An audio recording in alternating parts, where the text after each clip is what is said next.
Greetings in the name of Jesus Lord our saviour Christ నామమున శుభవందనములు. మరి మనం ఎదగాలి, ఆత్మీయంగా ఎదగాలి. మన ఇంకా సాలరీ విషయంలో కానీ ఇంకా ఏదైనా కానీ సమస్యలు మనం పోవాలనుకుంటే ఏం చేయాలి? ఫస్ట్ ఆఫ్ ఆల్ హృదయ శుద్ధి గలవారు ధన్యులు. కాబట్టి మనం హృదయాన్ని శుద్ధి చేసుకోవాలి.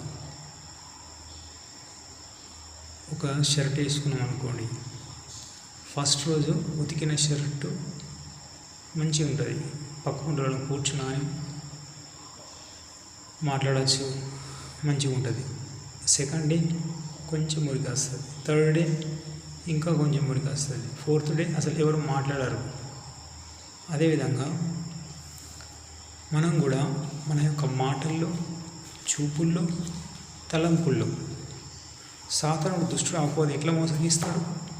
మోషని ఎట్లా మోసగించాడు? మాటల ద్వారా. కానాను చూసిండు దూరంకి వెళ్ళి, కానీ కానాన్లో అడుగు పెట్టలేదు. యెహోషువ కాలేబు ఇద్దరు మాత్రమే ఏం చేశారు? అడుగు పెట్టారు, కానాను పంటలు తిన్నారు. మరి మోషే కానాను దూరం నుంచి చూస్తాడు, ఎంత 100 మీటర్లు, మరి 200 మీటర్లు, ఎంతో కొంత ఉండేది దూరం డిస్టెన్స్. కానీ కానాన్లో అడుగు పెట్టలేదు, మాటల్లో పడిపోయాడు. చూపుల్లో, తలంపుల్లో. హృదయం అన్నింటికంటే ఘోరమైన వ్యాధి కలది. కాబట్టి మనం హృదయాన్ని శుద్ధి చేసుకోవాలి. మత్తయి సువార్త 5వ అధ్యాయంలో 8వ వచనం, హృదయ శుద్ధి గలవారు వారు దేవుని చూచెదరు. మనం దేవుని చూడాలంటే ఫస్ట్ ఆఫ్ ఆల్ మనం హృదయాన్ని శుద్ధి చేసుకోవాలి. కానాన్ అనే ప్రాంతంలో యెహోషువ కాలేబు ఇద్దరు చేరుకున్నారు. ఈ ఐగుప్తు నుంచి కానాన్కు కాలినడుగుతో వెళ్ళిన తర్వాత. కానీ వాళ్ళు కానానీయులు ఎలా? వాళ్ళు మాటల్లో, తలంపుల్లో చెడ్డ తలంపులు. వాళ్ళంతా ఆత్మానుసారులు కాదు, ప్రార్థన పరులు కారు. మరి యెహోషువ కాలేబు ఇద్దరు వాళ్ళు చిన్నగా ఉంటారు, మామూలు మనుషులు. కానీ అక్కడ ఉన్న కానానీయులు ఎలా ఉంటారు? ఎత్తుగా, లావుగా ఉన్నారు. కానీ దేవుడు వాళ్ళను తీసేసిండు, యెహోషువ కాలేబుకు ఇచ్చిండు ఆ ప్రాంతాన్ని. వాళ్ళు నాటని ద్రాక్ష తోటలు, కట్టని ఇండ్లను, పెట్టని పొయ్యిలను. ఈ మూడు.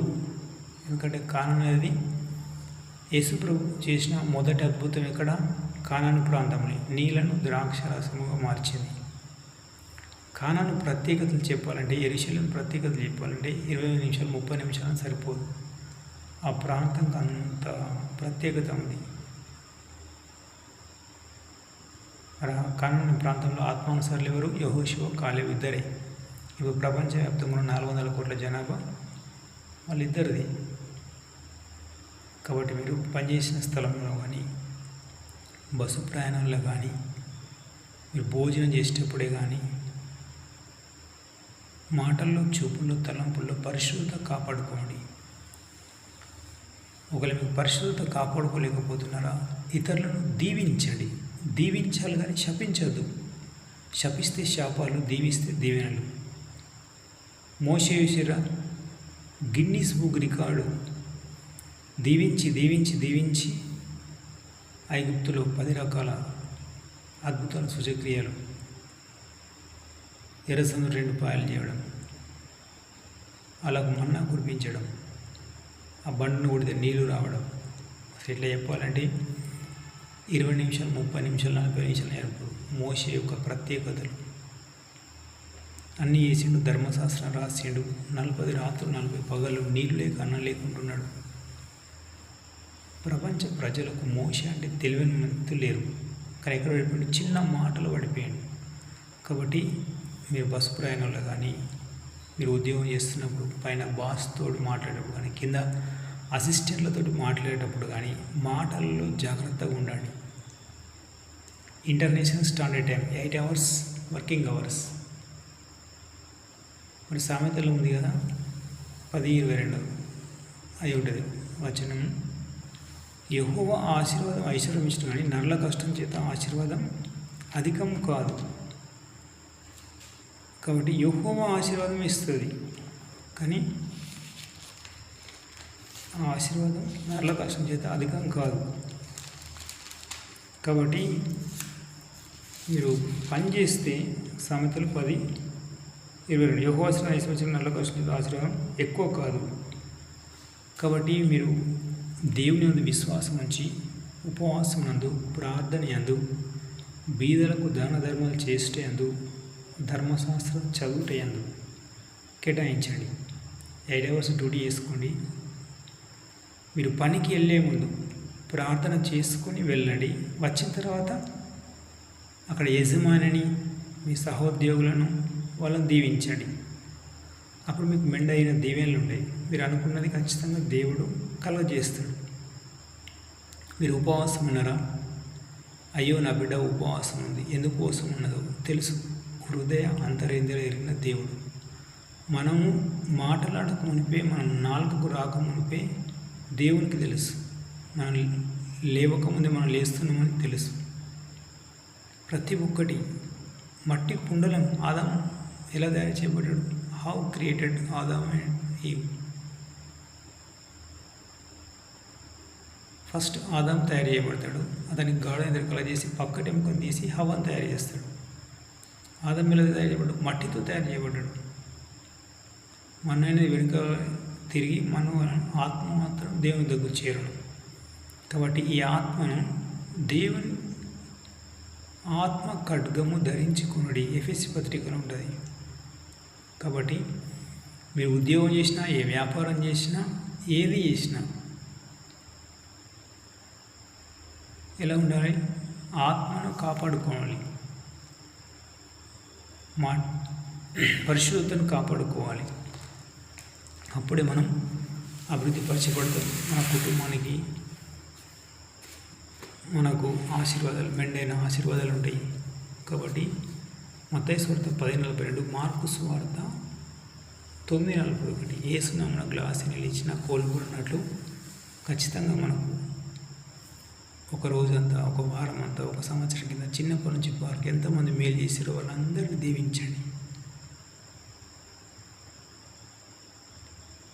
మీకు అసోసియేషన్ మీటింగ్లే కానీ, బస్సు ప్రయాణాలు కానీ, ఆటో ప్రయాణాలు కానీ, మీరు వెళ్తున్న సూపర్ మార్కెట్ కానీ, ప్రతి ఒక్కటి, కూరగాయల మార్కెటే కానీ, బట్టల షాపే కానీ, వాటర్ ప్లాంట్ అయినా, ఏదైనా కానీ, అక్కడ ఏ మతస్థులు ఉంటే వాళ్ళని దీవించండి. మన ధర్మశాస్త్రం ఏం చెప్తుంది? నిన్ను వల్లే నీ పొరుగు అని ప్రేమించమంటుంది, కానీ ద్వేషించమంటలేదు. కాబట్టి మీరు ఏం చేస్తారంటే, before going to God's presence you must clean your sins through the blood of Jesus Christ. మీరు దేవుని సన్నిధికి వెళ్ళే ముందు ఖచ్చితంగా యేసు రక్తంలో మీ యొక్క పాపాలన్నీ కడుక్కోండి.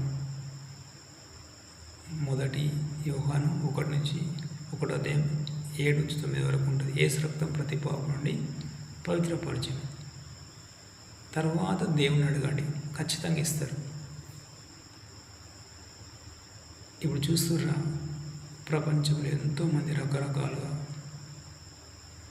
రకరకాల ప్రాంతాలలో ఎంతోమంది ప్రజలు కష్టాలు ఉన్నారు, ఇబ్బందులు ఉన్నారు, ఇరుకుల్లో ఉన్నారు. ఎటు చూసిన వీరఘోర మరణాలు, యాక్సిడెంటల్స్, ఇవన్నీ ఎందుకు అవుతున్నాయి? ఉపవాసం లేక, ఇతరులను దీవించలేక, ఇంకా ధర్మశాస్త్రం చదవలేక, ప్రార్థన లేక. ఇదొక్కటి మీరు చూడండి. ఇస్కరియోతు పడిపోవడానికి మెయిన్ కారణం ప్రార్థన లేకనే.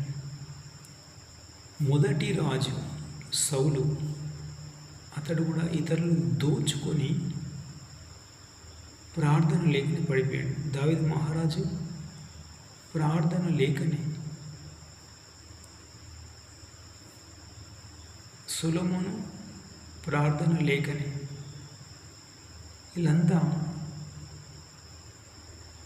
ప్రవక్తలు, రాజులు, అధికారులు, ఉన్నతాధికారులు చాలామంది పడిపోయినట్లంటే ఉపవాసం లేక, ప్రార్థన లేక ఇవన్నీ జరుగుతాయి అన్నమాట. మీరు ఖచ్చితంగా ఉపవాసం ఉండి చూడండి, మీకు ఆ రోజంతా దేవుడు తోడుగా ఉంటాడు. దీవించాలి, శపించద్దు.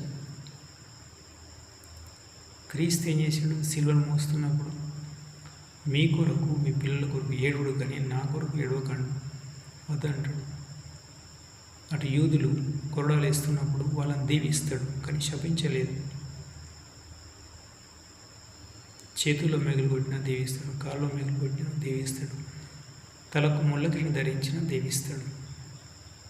కాబట్టి మీరు ఏం చేస్తారంటే దీవించండి. దీవిస్తేనే దీవెనలు, శపిస్తే శాపాలు. మరి మీరు ప్రార్థన చేయనప్పుడు ఇలా వేటినైతే పొందలేదు వాటిని పొంది ఉన్నామని నమ్ముడి అంటున్నాడు. కాబట్టి ఆలస్యమైన పర్వాలేదు. అబ్రహాంకు చూడండి, ఇస్సాకుని ఎప్పుడు ఇచ్చాడు? మాట ఇచ్చినాక 25 సంవత్సరాల తర్వాత ఇచ్చాడు.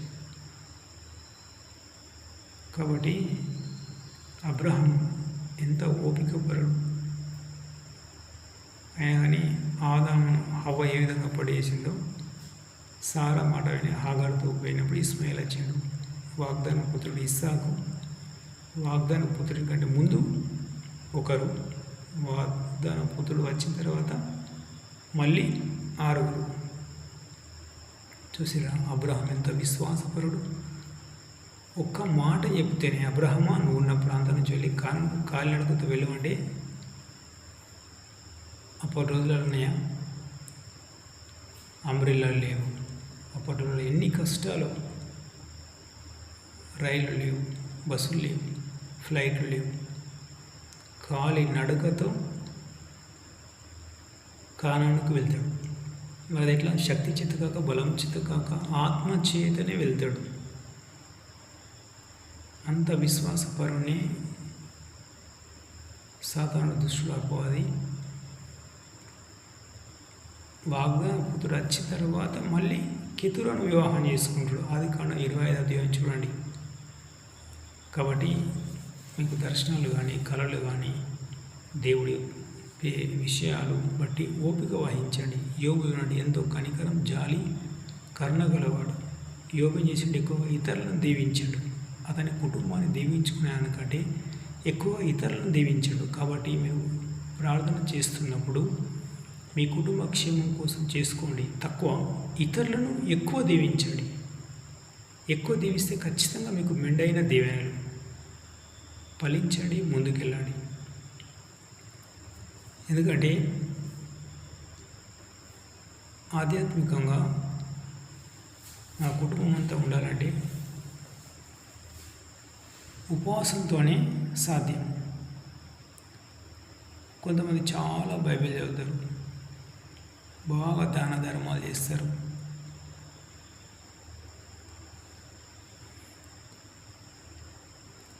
ఉపవాసము, ప్రార్థన, ఇవి రెండు లేకుండా మీరు ఎన్ని చేసినది బూడిదలో పోసిన పన్నీరే. నా కళ్ళ ముందర ఒక వ్యక్తి, అతడు పని చేసినాక వచ్చిన నెల జీతం అంతా దేవుని సేవలకు ఖర్చు చేస్తాడు. బీదలకు, కష్టాలు ఉన్న వాళ్ళకి, ఇబ్బందులు ఉన్న వాళ్ళకు. కానీ ప్రార్థన లేదు.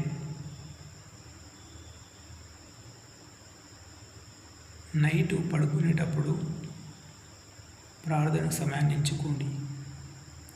ఎందుకంటే భక్త సింగ్ చూడండి, what your secret of success అంటే నేను అనేక రాత్రుల ప్రార్థన అంటాడు.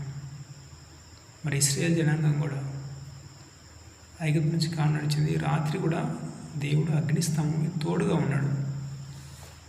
మోషే ధర్మశాస్త్రం రాసింది కూడా అనేక రాత్రులు ప్రార్థన ఉండే ధర్మశాస్త్రం రాశాడు.